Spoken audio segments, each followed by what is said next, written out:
نحمده ونصلي على رسوله الكريم اما بعد فاعوذ بالله من الشيطان الرجيم بسم الله الرحمن الرحيم انما يعمر مساجد الله من آمن بالله واليوم الآخر صدق اللہ العظیم۔ ہاتھ کٹتے رہے پر مشعلیں تابندہ رہیں، ہاتھ کٹتے رہے پر مشعلیں تابندہ رہیں، رسم جو ہم سے چلی باعث امتثال بنی۔ احباب محفل، مدارس کی تاریخ کا آغاز اسی دن ہو گیا تھا جب کائنات کے رب نے وَعَلَّمَ آدَمَ الْأَسْمَاءَ كُلَّهَا کے ساتھ سب سے پہلے مدرسہ کا افتتاح عرش معلیٰ پر کیا۔ پھر انسان زمین پر آیا، مدرسہ بھی ساتھ لے کر آیا۔ وقت گزرتا رہا، مدرسہ قائم رہا، حتیٰ کہ وادی مکہ میں قصر نبوت کی تکمیل کا وقت آ گیا، مدرسہ عروج پر پہنچ گیا۔ کائنات کے امام کو سب سے پہلا سبق غار حرا میں پڑھایا گیا۔ آپ باہر تشریف لائے تو انما بعثت معلما کا اعلان عام فرما دیا۔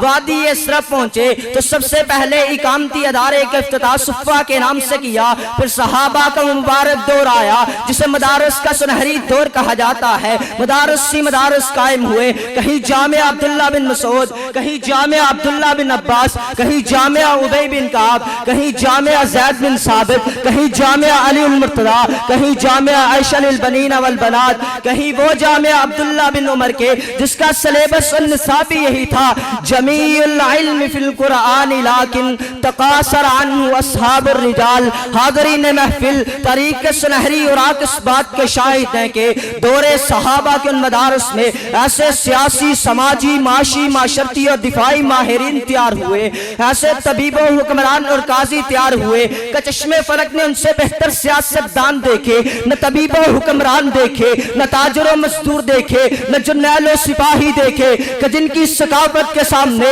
دنیا کی ثقافتیں دم توڑ گئی۔ یہ نہیں مدارس کے فضلاء تھے جو زبان و ادب کے میدان میں گئے تو اپنی انفرادیت منوائی، تاریخ و تحقیق کے میدان میں گئے تو اپنے امتیازات کے جھنڈے گاڑ دیے، سیاست کا رخ کیا تو اپنی برتری ثابت کی، دفاع قوم و وطن کی باری آئی تو قوم کا سر فخر سے بلند کر دیا، سائنس اور ٹیکنالوجی کے میدان میں بڑھے تو ایجادات کے ڈھیر لگا دیے، میڈیکل کے شعبہ میں قدم رکھا تو صدیوں سے علاج مرد قابل علاج قرار پائے۔ پھر میں کیوں نہ کہوں اولئک آبائی فجئنی بمثلہم اذا جمعتنا یا جریر المجامع۔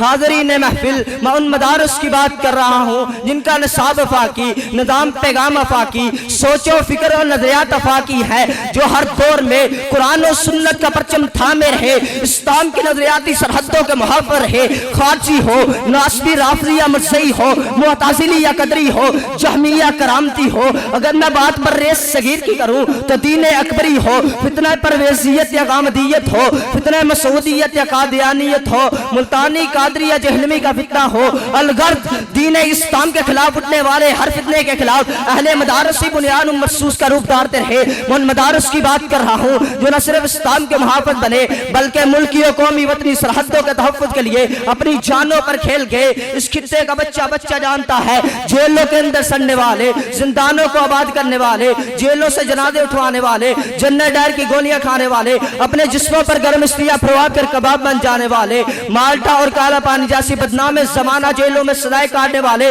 دین پر جانوں کے نذرانے پیش کرنے والے مدارس کے علماء اور فضلاء ہی تھے۔ پھر میں کیوں نہ کہوں وہ اور ہی ہوں گے کم ہمت جو ظلم و تشدد سہ نہ سکے، شمشیر و سنا کے دارے پر روداد صداقت کہہ نہ سکے۔ یہ چشم فلک نے دیکھا ہے طاقت میں جو ہم سے بڑھ کر تھے، توحید کا جب طوفان اٹھا وہ مد مقابر رہ نہ سکے۔ حاضرین محفل، مگر ملک و ملت سے غداری کرنے والے، قوم کی عزتوں کا نظام کرنے والے، ماؤں بہنوں کے چند ٹگوں کے عوض بیچنے والے، جاگیردار، سرمایہ دار، تمہاری نگاہوں میں اعلیٰ معراج سے پہنچی یونیورسٹیوں کے فضلاء اور گولڈ میڈلسٹ ہی تھے۔ پھر میں کہنا چاہوں گا ہوگا۔ آج ملک و ملت کے وارث ہونے کا دعویٰ کرنے والوں، ملکی خزانے کو اپنا وراثتی اور خاندانی حق سمجھنے والوں، تم عالم دین کو بیکاری اور معاشرے پر خیراتی بوجھ سمجھتے ہو۔ یاد رکھو عالم دین نے دین و ملت کے تحفظ کے لیے اپنوں سے بھیک تو مانگی ہے، مگر کسی انگریز کے دربار میں جولی نہیں پھیلائی۔ تم مفلسی کا دانہ ضرور دے سکتے ہو، ظلم و تشدد کے باوجود کسی وائسرائے کے دربار میں کرسی حاصل کرنے کی درخواست نہیں کی۔ جلاوطنی کی صدائیں دی جاتی رہی، قوم و ملت پر جان نشاور کرتے رہے اور اس بات کا مستاق ٹھہرے وہ مرد نہیں جو ڈر جائے حالات کے خونی منظر سے۔ جس دور میں جینا مشکل ہو اس دور میں جینا لازم ہے۔ حاضرین محفل، آپ کیوں بھول جاتے ہیں کہ پاکستان کا سرکاری مذہب اسلام علماء کی کوشش سے قرار پایا؟ آپ کیوں بھول جاتے ہیں 1973 کے آئین پاکستان کی تیاری علماء کی مرہون منت ہے؟ آپ کیوں بھول جاتے ہیں کہ قیام پاکستان کے اعلان کے ساتھ پہلی مرتبہ مشرقی اور مغربی پاکستان میں قومی جھنڈا قائد اعظم نے فرزندان مدارس سے لہرایا تھا؟ اگر یہ علماء کو راہ حفاظ نہ رہے تو دین اسلام کیا بنے گا؟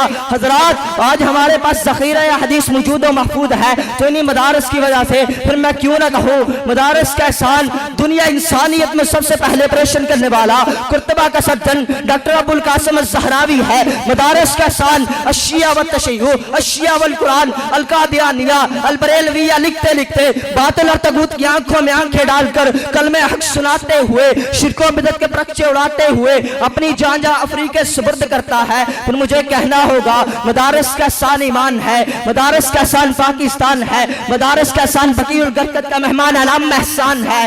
آج مدارس پر انتہا پسندی، دہشت گردی اور فرقہ واریت کے اعتراضات کیے جاتے ہیں، تو آئیے مل کر یکجا ہو کر اپنے سیاسی، ذاتی، نفسانی اور مذہبی اختلافات کو بالائے طاق رکھتے ہوئے پیغام دے: باطل سے دبنے والے اے آسمان نہیں ہم، سو بار کر چکا ہے تو امتحان ہمارا۔ اے گلستان اندلس وہ دن ہے یاد تجھ کو، تھا تیری ڈالیوں پہ آشیا ہمارا۔